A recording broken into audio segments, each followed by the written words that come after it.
సుప్రీంకోర్టులో ఎట్టకేలకు చాలా కాలం తర్వాత ఒక మంచి ప్రధాన న్యాయమూర్తిని చూడగలుగుతున్నాం, సూర్యకాంత్ గారు. ఈయన కూడా ఈ నెల 2వ తారీఖున రోహింగ్యాల గురించి మంచి పాజిటివ్ గానే మాట్లాడారు. అయితే ఈయన ఏం మాట్లాడారంటే, ఆ రోజు ఏం తీర్పు చెప్పారంటే, అక్రమ వలసదారులు ఇక్కడ ఉండడానికి లేదు, అక్రమంగా వలస వచ్చినటువంటి వారు మీ యొక్క ప్రాంతం వెళ్ళిపోండి, కానీ ఏ పౌరుడు కూడా ఇక్కడ అగౌరవపరచడానికి లేదు. ఏ పౌరుడిని అగౌరవపరచకండి, వ్యక్తి గౌరవానికి ఎక్కడ కూడా భంగం కలిగించేలా చూడకూడదు. అది అక్రమంగా వచ్చినటువంటి వ్యక్తి అయినా సరే ఏ వ్యక్తిని అదృశ్యం చేయకూడదు, అవమానంగా మాట్లాడకూడదు అంటూ కేంద్రానికి మిగతా వ్యవస్థకి పిలిపించింది సుప్రీంకోర్టు.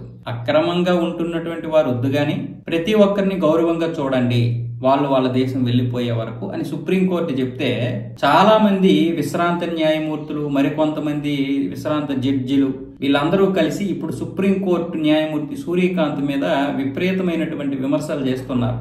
ఏంటంటే, ఇప్పుడు ఈయన చెప్పినటువంటి ఈ మానవత కోణం నుంచి ఉన్నటువంటి వ్యాఖ్యలు తీసేసి రోహింగ్యాలని వెళ్లిపోమన్నారు, అక్రమ వలసదారులు ఇక్కడ ఉండడానికి లేదు, ఈ దేశ పౌరులు కానటువంటి వారు ఉండడానికి లేదన్నారు కదా, దాన్ని మాత్రమే పట్టుకొని వాళ్ళందరూ ఏకదాడిగా ఒక పెద్ద లేఖ రాసి ఇది మేము భయాందోళనకు గురి చేస్తుంది మీరు ఇచ్చినటువంటి తీర్పు అంటూ విమర్శలు చేశారు. అయితే దీనికి మరికొంతమంది కూడా ఆయన చెప్పినటువంటివి మీరు వక్రీకరించి మీ ఇష్టం వచ్చినట్లుగా ఏవైతే మీకు అనుకూలంగా ఉన్నాయో వాటిని మాత్రమే ప్రొజెక్షన్ చేసి విమర్శించడం కూడా సరికాదు, ఆయన సరిగ్గానే మాట్లాడారంటూ మరికొంతమంది కూడా ఈ యొక్క లేఖకి స్పందించి వాళ్ళకి గట్టిగా ఇచ్చేశారు.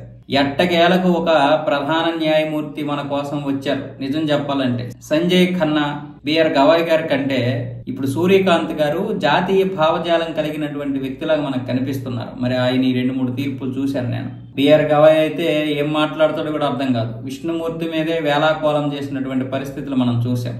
ఇక సంజయ్ ఖన్నా అయితే మొత్తం రోహింగ్యాలకి వాళ్ళకి అందరికి పిచ్చిగా మాట్లాడేశారు. ఇంకా ఈ లెక్కలు పక్కన పెడితే సూర్యకాంత్ గారు చాలా బెటర్. ఎస్ఐఆర్ విషయంలో కూడా కఠినంగా ఉండండి, ఈసీకి సపోర్ట్ చేస్తామని చెప్పారు. ఇప్పుడు కూడా ఈ రోహింగ్యాల విషయంలో ఎవరిని కూడా అక్రమ వలసదారులు ఉంచకండి అని చెప్పారు. సుప్రీంకోర్టు ఆ విధంగా ఉంటేనే భయం పుడుతుంది వ్యవస్థలో, లేకపోతే కేంద్ర ప్రభుత్వం ఏం చేసుకున్నా మాకు సుప్రీంకోర్టు ఉందిలే అనే ధైర్యంతో అందరూ కూడా రెచ్చిపోయి తప్పులు చేస్తున్నారు. ఇప్పుడు ఈ ప్రధాన న్యాయమూర్తి మాట్లాడినటువంటి మాటలకి మరి విశ్రాంతి జడ్జిలు మరి అలా బుర్రలు ఎంత పురుగులు పట్టి ఉన్నాయో చూడండి. వాళ్ళు కూడా తీర్పులు ఇచ్చినటువంటి వారే కదా, వాళ్ళే ఆందోళన చెందుతున్నారంటే మరి ఎలాంటి తీర్పులు ఇచ్చారో గతంలో చూడండి. అందుకే ఈ సుప్రీంకోర్టు తీరు వల్లే ఈ రోజు మన దేశంలో ఎంతమంది చొచ్చుకొని వచ్చేసారు.